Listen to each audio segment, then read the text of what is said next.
Alright, so today we are going to talk about networking trends using Google. And this is really interesting, just interesting part of the lecture. First of all, what is Google Trends and how do we apply to that the topic that we are interested in ourselves? And so the way I find out about the current trends, and I have to do this every year, I have to find out what is hot today, this year, and this month and this semester and everything else. Because that is how you keep leading the world. You keep in the leading edge of the world. Okay, so I have to find out what is the current trends. For example, current trends are big data. And big data also means no privacy. Every movement of yours is being recorded. You go to the store, it's recorded. You pick up something, it is recorded. You buy something, it is recorded. You return something, it is recorded, whether it is on the internet or whether in a store. All right, they have complete life history. They know more about you than you do. All right, so that is the thing. Now, basically, now there are applications that will do with big data. Is that you walk into the store, even before you order, they see your face and they say, "Okay, Mr. Jain, how are you? And do you want a cup of coffee or a cappuccino or whatever you ordered last time?" They already know all that. Okay, so you don't have to order, and in fact there are credit cards that can be charged because basically you have given them permission for that probably, or something like that they know that this was the card you used last time or something like that. So everything is going to be automated like that. Right? Second thing is information fog versus information fountain. In my days when I was a student, it was a fountain. You go to one source and get the information. Right? The source was IEEE or some other, magazine or a journal. Today, you don't go to IEEE. You go to IEEE. You went through this while doing the homework. But generally, the source information is coming from all these sources, from the companies, from people, from students, and from professors and everybody else. Everybody is writing blogs. Everybody is writing information, and so what we have is what we call information fog, and so we have to have information which is coming from people rather than news media. Today you want to get the latest news, you don't go to Times or anything like that. You go to YouTube where somebody has uploaded something today. Right? So this is the news is coming from people. Third thing which is happening is 3D printing. I don't know how many of you have seen 3D printing, but they are very hot item right now. Can be had for $1,500 and you can make anything you want. People make guns. People can make, you have heard this news that, you can make a gun with a 3D printer, right? And anything you want to make, you can make. And so the people are saying that the toys of the future will not be manufactured. They will be made by kids themselves. Whatever they want to make, they just put the design in there, right? Body area networking and computing. And we already talked about that there is computers all over, computers in the glasses. You saw the Google glasses. But people are also working on, computers inside your body. You just eat some medicine and that has a microchip in it, and then it transmits all the information that the doctor needs, right? Body area networking and self-driving cars. You have heard about the Google cars, but last week the announcement was that one of these companies, I think it was Ford or somebody, I may be wrong about the company name, announced that they are manufacturing it. All right? So anyway, so how do you find out about all these trends? Well, in basically several places.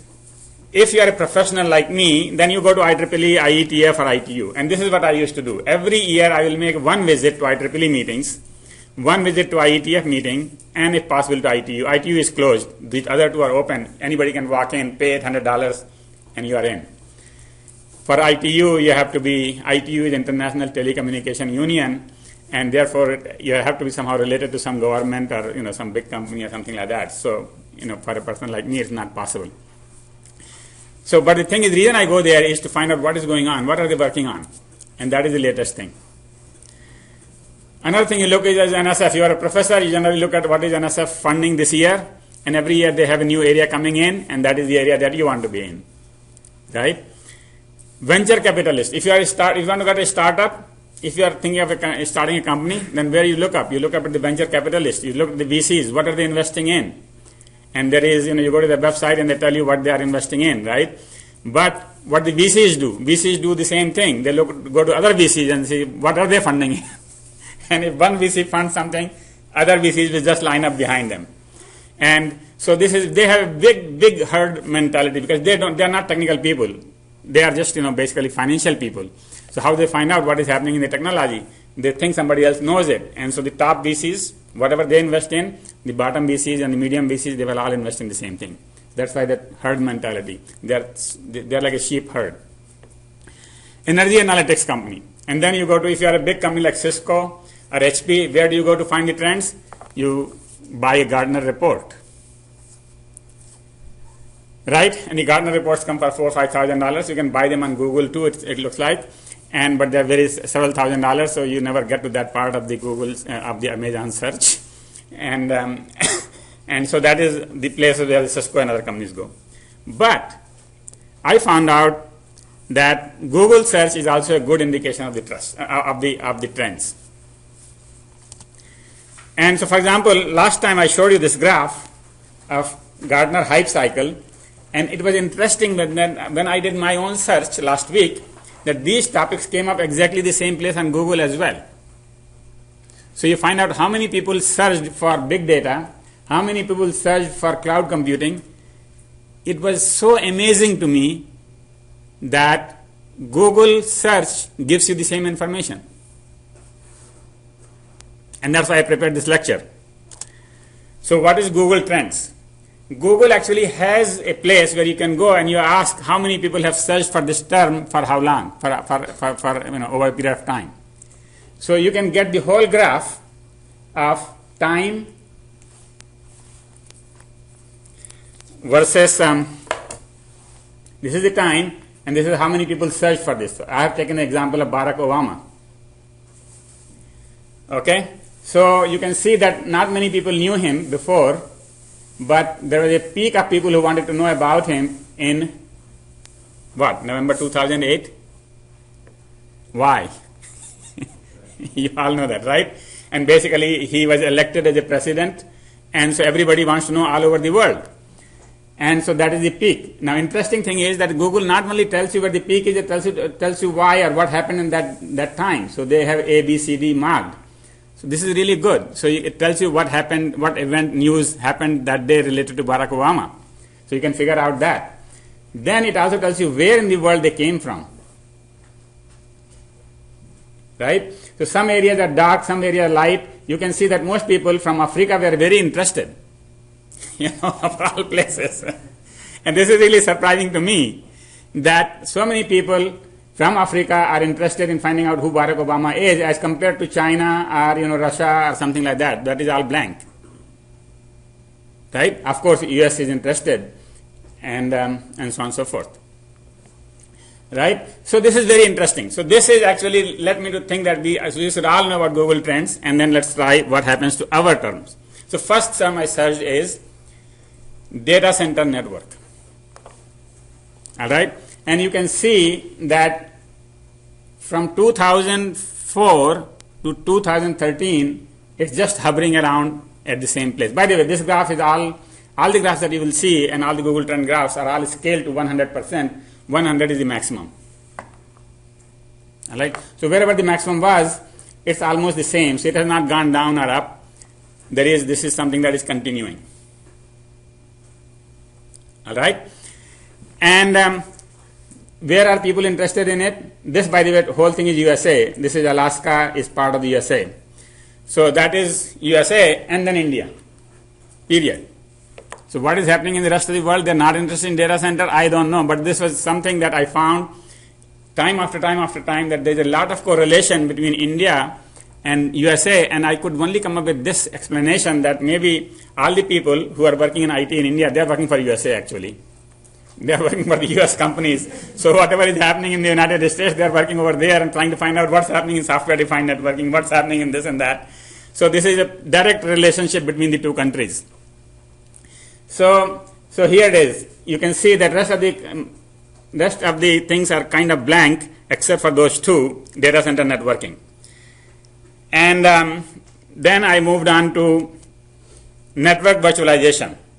So nobody looked up network virtualization before this time, which is 2005 or 6, but now the interest is growing. Okay, interest is growing, which is a good sign, because you really want to be, remember that hype cycle? You really want to be on the left of that hype cycle. On the right of the hype cycle, interest is decreasing, and when it is flat, that means it has become an everyday thing, and it's really, it's a common thing. All right? So you want to be on the left. Okay, so on the left side, so this looks like left, right?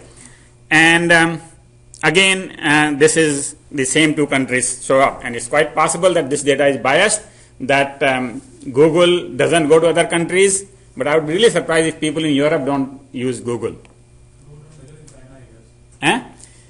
But I saw several areas where China is hot, so I will show you this one in a minute. It's coming up. Virtualization. So then I looked up the word virtualization, which is different than network virtualization. Right? Virtualization includes server virtualization, storage virtualization, network virtualization, and all of them are plotted by the way. You can plot multiple things on the same graph. So this is virtualization. This yellow thing. So the first blue thing is network virtualization, which you cannot even see. Blue thing is in the x-axis right there. The second one is red thing, which is virtualization, which is big, as you can see in this bar chart, as well as you can see in this time chart. Server virtualization is little bit yellowish, this one, which is significant interest back in 2000 and still, either gone down or, done. So server virtualization, if you have seen in itself, a graph by itself, it will look big and you will see all the trends. But here, because it is dwarfed by this whole virtualization thing, it looks very small. But the idea is server virtualization is kind of done thing. All right? And storage virtualization. I meant the yellow curve. And then the server, which one was server? Server was yellow, storage was green. Okay, so server virtualization. And then, so really, these things are just starting. In that case, if I have to correct myself, basically the storage and network is starting. They are just basically not there that much. Server has been quite a bit over the period of time. Yeah. What is storage virtualization? Actually, ST is missing in that, somehow in that capture. STORAGE.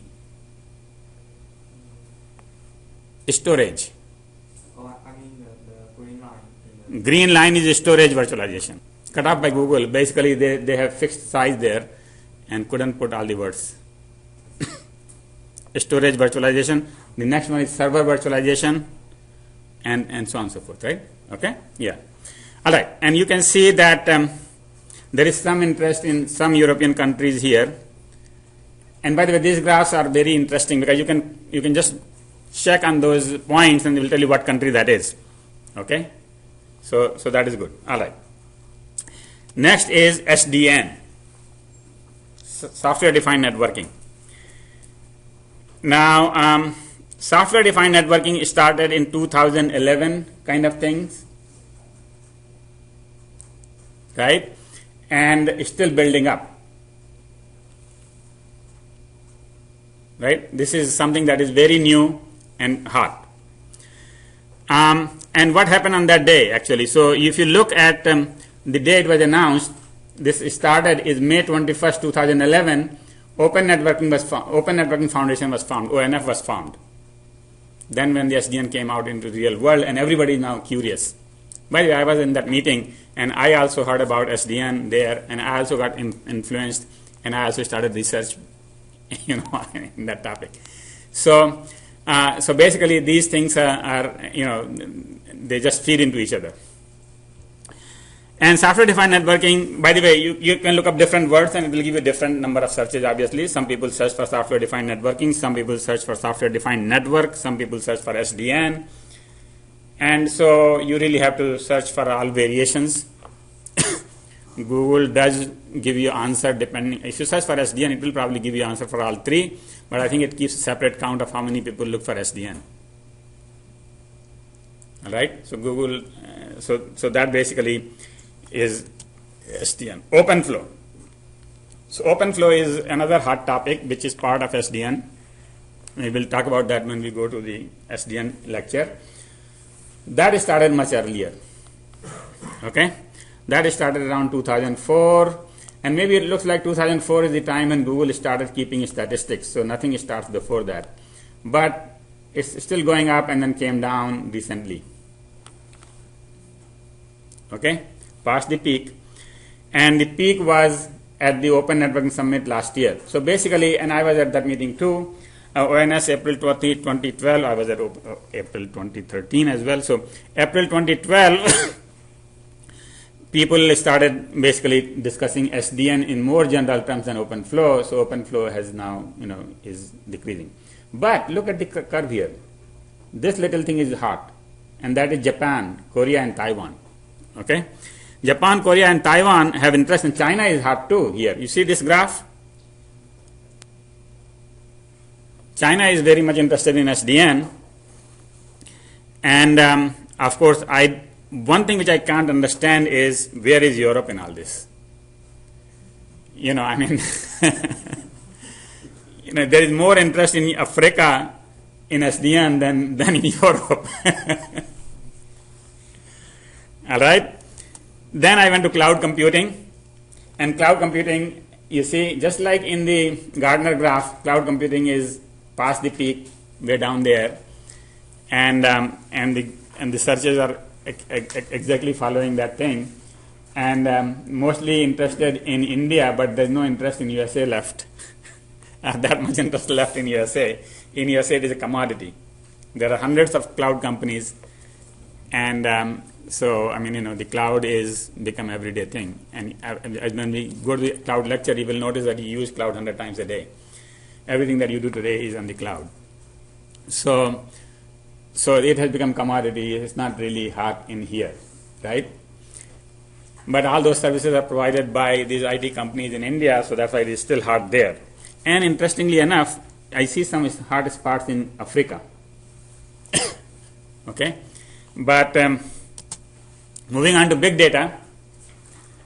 Big data is hot. And it suddenly the knee started here at G. You know what happened on G? Obama announced the big data plan. All right, everybody got onto that. Basically, NSF got onto that. Universities got onto that. Everybody in NSF started funding. Once NSF started funding, then obviously, what are we going to do?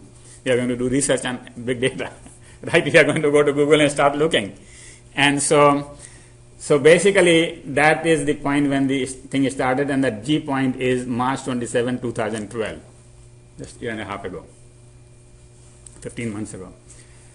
All right, interest in India, USA, of course, but now I see Canada on the map. This is all Canada. So at least Canada is working.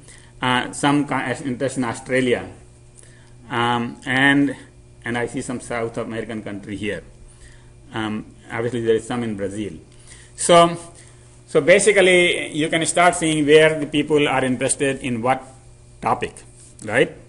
And some interest in Australia, Russia, Brazil, Canada, China, South Africa. So that was South Africa here, sorry. This was South Africa and China and all that. Internet of Things. Internet of Things is still before the knee, long way to go, it's still going up, right? So as in the Gartner's graph, high interest in China, India, USA, and here is China. Here is a picture of China. So this is India, and there is China, very blue. Yeah, I was thinking Internet of Things started in Europe.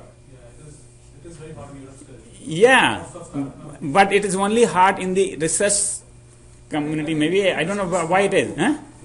Population of India. See, that's maybe very densely populated. But anyway, so the thing is, China is very blue. Australia is blue. Of course, you can see Canada is there, and then little bit of Europe. And so that is where the IoT people are interested in, right? So anyway, to summarize this, Google Trend is an interesting way to find out world's interest on a topic of your research interest. So whatever you are working on, you want to work on something that is of interest and future interest to people. And the way you find out very cheap, very free, and basically free is by Google Trends. And Gartner Hype Cycle, and what was surprising to me was that the Gartner Hype Cycle matched the trends And in fact, the standard activities were matched the Google search. Everything matched the Google search so much. So the question is, who looks at whom? Does the Google look at Gartner, or people look at Gartner and go to Google, or people go to Google and then Gartner goes there too? I think it is basically, if you are writing a report, you will start with Google Trends first. Right? And find out if there is interest in cloud computing or interest in this and interest in that. So you don't have to pay $5,000 to get that information, which you can get for free. That was the interesting part. Then also, third thing you can verify now from two sources, that big data is at the peak, cloud is mainstream, network virtualization, SDN, and IoT are just beginning. So they are all on the left side of the graph, the peak. All right? All forecasts. Now, there's one point which I wanted to make, which is really the point I make whenever I talk about the trends at many places, and I would have a whole presentation on that, but all of this forecasting doesn't matter. Because all the forecasting is based upon the past. Right? And the future is not decided by the past. Real future is decided by the breakthroughs. Apple iPhone was a breakthrough. Right? Amazon's cloud was a breakthrough. Before that, none of these companies, Gartner or Google or anybody else, could have predicted how much interest there will be in these things. Right? So the future actually is not continuous. The predictions are all continuous. You understand the point? That when you predict that it's going up and will go up, this is the past. But the future can just take a jump on something else which will come up, and then suddenly everything else will be down. So basically the real thing that you want to work on is that thing, which nobody has thought about. So how do you think about it? I don't know either. You see, all these things, if the cloud computing is on the right side, does it mean the security in the cloud computing is on the right side? No. That's a whole new topic. Right? So you really want to look at the cloud network security or cloud computing security and then see where it is right now. You see? And so it's like this. If you want to look for networking, you will get one trend, right? But if you look for IP networking, totally different trend. If you look for IPv4, totally different trend. If you look for IPv6, totally different trend. So that's a flaw here, is that you really have to somehow make sense out of all this disjoint in pieces of information. And security is always on the left side. So security is always on the left side, that's the sage. And the reason is, why the security is always on the left side is because it can never be solved. The moment you come up with a solution, the people come up with a moment you come up with a lock, the other people come up with a key. Right? Or how to break the lock. And so you keep basically it's a race between the people who design the locks and the people who design the keys. And this will continue. Question is really, is Google Trends equal to hype cycle? I don't know. Okay? First of all, I was surprised. I haven't read this anywhere. I just, by searching all these words and looking at the Gartner graph and looking at the Google Trends, I was really surprised that the Gartner follows Google. All right? So that is the only thing I know. Now the question is whether the Google will come up again or become horizontal or gone. Maybe we can do some searches and find out. I mean, there is a term like ATM. ATM network is very high in interest before some time ago, and then came down, and now nobody searches for ATM. Maybe, and that will be the case. But the question is, something comes up again, maybe it will. So I don't know that part. Whether the last part of the graph of Google Trend graph is similar to what Gartner will say. Yes, the thing is, Google data is not from Google, by the way. Google data is from us. See, Google data is just pure data. I mean, big data, as we say. And it's really interesting that they put all this together, and then I don't know, how many people knew about Google Trends before?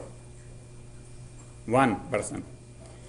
So the thing is, we don't know. We as researchers don't know this thing, right? I mean, so that was surprising.